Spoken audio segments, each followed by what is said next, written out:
दोस्तों, अभी जो खबर काफी सुर्खियों में चल रही है निशा रानी हत्याकांड की, जिसमें निशा रानी 36 वर्षीय एक महिला, जिनकी उनके घर की दहलीज पर ही कुछ लोगों द्वारा निर्मम तरीके से उनकी हत्या कर दी गई थी। और जिस तरह से पुलिस प्रशासन ने सकारात्मक तरीके से और काफी तेजी से इन चार संदिग्धों को अपनी गिरफ्त में लिया, और इस वक्त में जो है इन चारों के खिलाफ जो है हत्या का मामला दर्ज हो चुका है और कई खुलासे इसमें होने अभी बाकी है। तो ये काफी दिनों से आप सभी हमारे व्यूवर्स के सामने एक प्रश्न चिन्ह बनकर खड़ा हुआ था कि आखिर ये मामला है क्या। जो हमारे काफी व्यूवर्स हैं और काफी लोग इस बारे में जान रहे थे कि आखिर ये हत्याकांड हुई क्यों और इसके पीछे किसका हाथ है।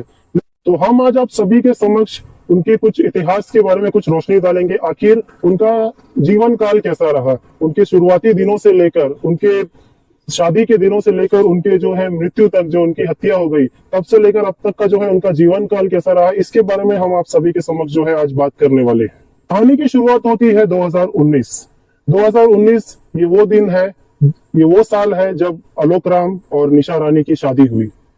इसके बाद जो है इनका परिवार काफी सुखद तरीके से रह रहा था। कुछ दिनों तक जो है उनके परिवार में काफी सुख चैन से जो है ये लोग रह रहे थे, लेकिन उसके कुछ ही दिनों बाद इनके बीच जो है परिवार में आपसी मतभेद के कारण जो है कई बार कंप्लेंट्स भी हुए। और जो निशा रानी है उन्होंने डोमेस्टिक वायलेंस का मामला भी इनके परिवार के खिलाफ दर्ज कराया।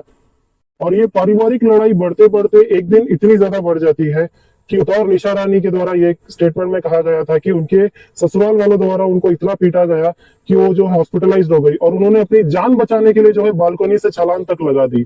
और ये आप उनकी जो है फोटो देख सकते हैं जब वो हॉस्पिटल में एडमिट हुई थी, जो आपको हम दिखा रहे हैं अपने स्क्रीन पर।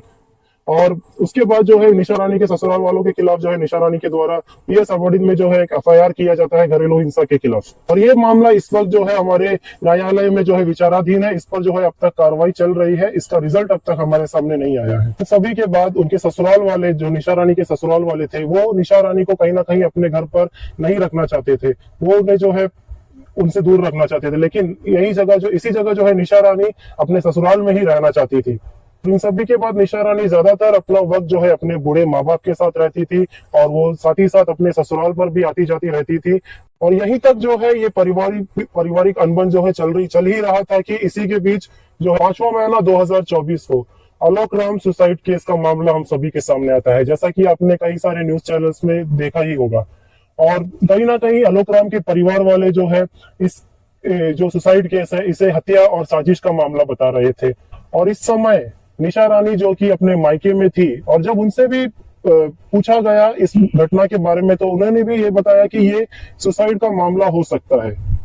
आलोक राम की मृत्यु के बाद उनके परिवार में गम का माहौल चल ही रहा था कि इसी बीच मृतक आलोक राम के परिवार वाले एक विल को सामने लाते हैं, जो उनके परिवार द्वारा बताया जा रहा था कि ये आलोक राम 31 वर्षीय आलोक राम का आखिरी विल है। तो उस विल के अनुसार उनकी सारी प्रॉपर्टी जो है उनकी बड़ी बहन के नाम कर दी जाती है। और इस विल के आधार पर जो है रेवेन्यू डिपार्टमेंट में उनके परिवार द्वारा म्यूटेशन के लिए भी जो है अर्जी लगा दी जाती है।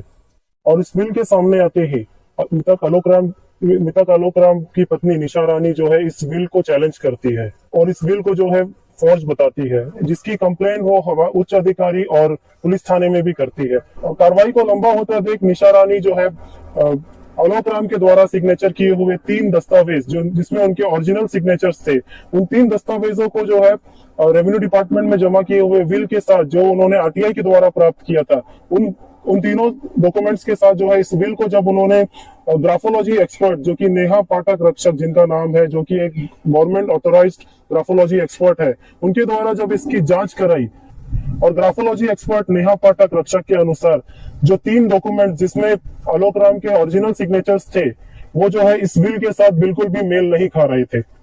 और इस रिपोर्ट के आने के बाद चीफ जुडिशियल मजिस्ट्रेट द्वारा जो है आलोक राम के जो परिवारजन है उनके खिलाफ जो है एफआईआर दर्ज करा दिया जाता है। और इसी के बाद एफआईआर की कार्रवाई शुरू होती है। और कई बार पुलिस प्रशासन के द्वारा जब उनके घरों पर ओरिजिनल विल की कॉपी मांगने के लिए जब पुलिस के स्टाफ को भेजा जाता है, तब उनके घर का जो है ताला बंद रहता है। और अभी पुलिस उस ओरिजिनल विल को हासिल करने में लगी हुई थी कि इसी के बीच कंप्लेनेंट निशा रानी की हत्या हो जाती है। और इसकी आगे की कहानी आप सभी को पता ही है कि किस प्रकार से जो है ये पूरा मामला हम सभी के सामने आया। निशा रानी की हत्या का मामला जो है ये बहुत ही सनसनीखेज मामला हमारे अंडमान निकोबार में हुआ।